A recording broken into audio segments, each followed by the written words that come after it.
Bom, boa noite a todas, todos e todes. É um prazer estar aqui, participar do curso Livre de Arqueologia Amazônica. Queria agradecer aos organizadores do curso pelo convite, para dar essa aula. E o tema da minha aula vai ser urbanismo e paisagem na Amazônia Antiga. Eu quero discutir rapidamente aqui um tema que é muito complexo, e eu tenho pouco tempo para falar sobre ele, que é a ideia da presença de cidades na Amazônia Antiga. E quando a gente fala em cidade na Amazônia, já vem à mente um monte, né, aquela ideia de cidades perdidas, na floresta, né, Indiana Jones, e não é nada disso do que eu quero falar. Na verdade, eu quero desenvolver uma ideia que acho que pode nos ajudar a pensar melhor nessa questão. E para falar sobre isso, é inevitável, eu estou seguindo um caminho que foi aberto por essa figura aqui, esse grande arqueólogo, grande amigo, parceiro, grande mestre de todos nós, que é o Michael Heckenberger, que é um arqueólogo que trabalha na Amazônia, no Xingu, no Alto Xingu, desde 1992. Em 2008, o Michael publicou um trabalho onde ele fala sobre urbanismo pré-colombiano na região do Alto Xingu. Se vocês olharem para esses mapas aqui, vocês vão ver essas linhas vermelhas e essas linhas pontilhadas que indicam redes de caminhos e estradas conectando sítios arqueológicos muito grandes nessa região no passado. Agora, qual que é o problema? Como é que a gente vai denominar esses sítios, né? Na arqueologia, a gente tem um problema muito grande de usar esses termos. Muitos arqueólogos que trabalham na Amazônia têm medo de falar em cidades. E aí eles chamam esses grandes sítios, esses grandes arranjos de sítios com estradas, por exemplo, como megassítios, grandes aldeias ou redes de assentamentos, que são termos tecnicamente talvez corretos, mas que talvez um pouco medrosos também. Por que não chamar de cidades? E o que a gente tem que fazer? Se a gente quiser chamar de cidades, como nós devemos proceder para fazer isso de uma maneira que seja interessante e também que não permita, né, que não seja uma grande bobagem. A primeira coisa, eu acho, é reconhecer que urbanismo pode ser é mais interessante. Se a gente for procurar uma cidade como uma polis grega, né, com muros, com ruas, né, com aquela estrutura bem delimitada, a gente não vai encontrar isso na Amazônia, né, até porque não tinha rocha como material construtivo. Mas se a gente pensar, em vez de pensar em cidades, pensar em urbanismo, talvez a gente possa, isso possa nos permitir um caminho mais produtivo, porque a gente pode pensar o urbanismo como uma espécie de processo ou como uma tecnologia, como grupos de práticas e formas de conhecimento e maneiras, né, de viver e ocupar o mundo. Então, eu vou tentar falar aqui mais sobre urbanismo do que sobre cidades, né? E aí, para falar sobre urbano, eu acho que a gente pode fazer um paralelismo interessante com o que a gente sabe hoje em dia sobre os estudos sobre produção de alimentos na Amazônia, né? As origens da agricultura na Amazônia. Nós sabemos que no mundo inteiro, em vários lugares, o urbanismo aparece de maneira independente, né, na Mesopotâmia, aqui nas Américas e na África, né, em outros lugares do planeta, na Ásia também, de maneira independente, a partir de mais ou menos uns 6, 5 mil anos atrás, né, talvez um pouco mais, né, mas assim, só para a gente ter um número aqui. E a gente pode pensar que, do mesmo modo que o urbanismo aparece de maneira independente em vários lugares do planeta, a produção de alimentos, né, que é a domesticação de plantas e de animais, também apareceu, surgiu de maneira independente em vários lugares do planeta, a partir, um pouco antes disso, a partir de mais ou menos 10, 12 mil anos atrás. Esse mapa do mundo mostra para nós alguns lugares onde esse processo de domesticação de plantas aconteceu. Nós vamos ver que aqui na América do Sul nós temos pelo menos 3 centros. Um desses centros, né? Então, assim, o que a gente tem, o que nós sabemos hoje sobre a Amazônia? Que a Amazônia foi um desses centros de domesticação de plantas, mas parece que uma história diferente aconteceu aqui, né? Porque nós temos plantas importantes domesticadas na Amazônia, que são cultivadas até hoje, como é o caso da mandioca, mas nós temos plantas muito importantes que nunca foram domesticadas e são cultivadas até hoje na Amazônia, como é o caso do açaí, por exemplo, ou da castanha. Isso nos leva a propor que a agricultura na Amazônia era um pouco diferente. A gente pode chamar essa agricultura amazônica talvez de agrofloresta, né? Porque ela combina plantas domesticadas e plantas não domesticadas. E nessa mesma linha, será que a gente pode pensar também que o urbanismo na Amazônia foi diferente?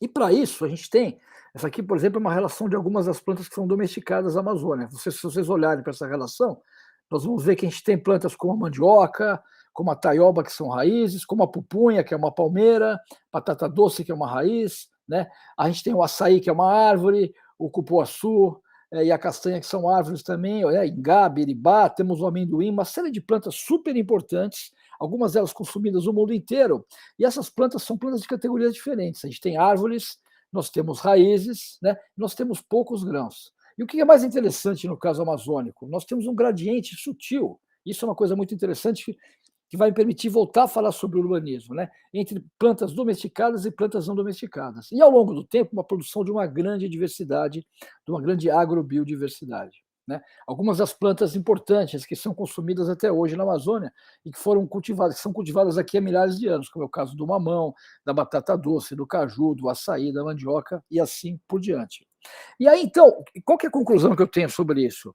É que hoje é possível se falar em cultivo sem domesticação na Amazônia. Tem uma forma diferente de lidar com a natureza e de cultivar plantas na Amazônia, que eu acho que é uma coisa particular e bem interessante. Será que a gente pode também falar em urbanismo sem cidades para a Amazônia? Eu queria explorar um pouco essas ideias nos minutos que eu tenho até o final dessa aula. Vou dar 2 exemplos aqui. Um deles vem da Bolívia, onde eu tenho trabalhado nos últimos anos com a minha colega, a professora Carla Raimes Bittencourt, que é uma das organizadoras desse curso, né? E do Acre também, onde eu tenho trabalhado com vários colegas de diferentes instituições. Na Bolívia, o primeiro exemplo, né? Se a gente olhar para a região do departamento de Beni, na Amazônia boliviana, esses triângulos aqui mostram sítios arqueológicos de tamanhos diferentes. Alguns deles são grandes, outros são pequenos, eles são conectados, né?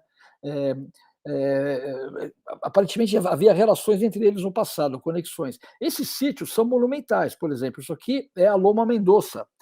Todo esse barranco que vocês veem aqui é uma construção artificial formada, construída pelos povos que viviam ali no passado. Se a gente olhar, nós temos trabalhado num desses sítios, que se chama La Punta, que está localizado ao norte da cidade de Trinidad, na província de Beni, ali na Amazônia boliviana. La Punta é uma colina artificial. Toda essa estrutura que vocês veem aqui é uma grande colina artificial. A gente tem até uma casa no topo dela, né? Tudo isso aqui é construído, que a gente vê nessa imagem. E formada pela acumulação de camadas diferentes de solos, de cores diferentes. Né? Esse processo em La Punta durou mais ou menos 200 anos, do século VI até o século VIII depois de Cristo.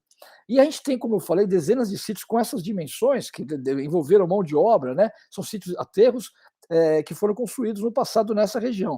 Um pouco mais ao norte, ali no Beni, na Bolívia também, nós temos evidências de redes de caminhos.